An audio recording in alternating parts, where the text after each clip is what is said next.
A problem with the car? High up in the braes, close on midnight, was not the time or place to have a puncture. She turned off Robbie Williams and listened intently.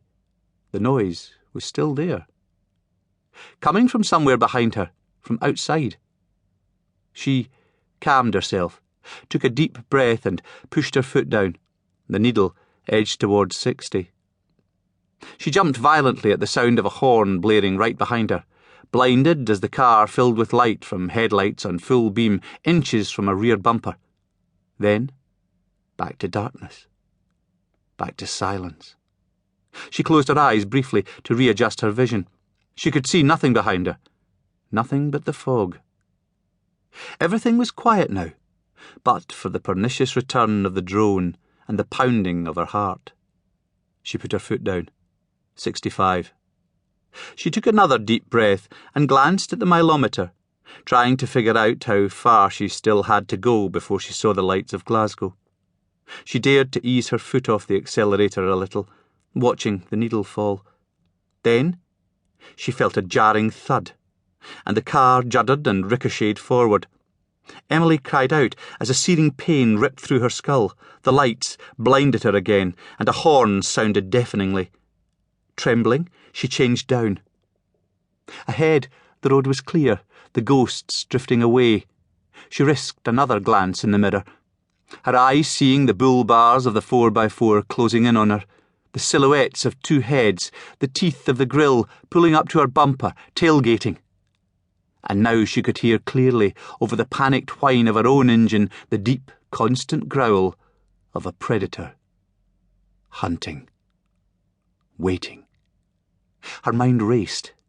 Whoever was in that car could be off their heads on something. They might run her off the road at any moment. She forced herself to stay calm, to concentrate. There was a scout lodge up here, she knew, just beyond the electricity substation. Some sort of activity centre where they'd be having fireworks, a ceilidh with people dancing, celebrating the new millennium. All she had to do was turn sharp left through the gates and get up the driveway, and she would be safe. She imagined she could even see the lights from here. She slowed again as the road curved, her forearms aching, bracing herself for another shunt from the car behind. Nothing. Curiously, it seemed to have gone. She breathed out, a long, slow breath, dropping her full beam at the flash of a single oncoming vehicle, and slowed to 40. A volley of water broadsided her as the car swept past. Emily drove on, muttering, "Come on, come on," peering into the fog for the electricity pylons. Now she could see, way over to her left, the lights of Lapwing Lodge. Sanctuary. 35. 30. The dyke at the side of the road fell away, and she pulled sharply left, putting her foot down once she was off the road. Crash. Silence.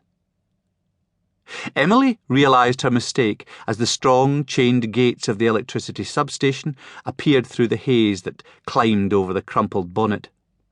She sat very still as the engine coughed and died. She closed her eyes, wishing away the scorching pain in her right shoulder where the seat belt had snapped her collarbone, the stabbing pains in her neck. She tried to unlock her fingers from the steering wheel, but couldn't. Through the crazed windscreen, she saw the ghosts were back, unfurling from the engine, coiling into the night air. She had crashed her new car. Her dad would kill her. But at least she was all right. She was safe. Sore, but safe. She sighed and tried to take a deep breath.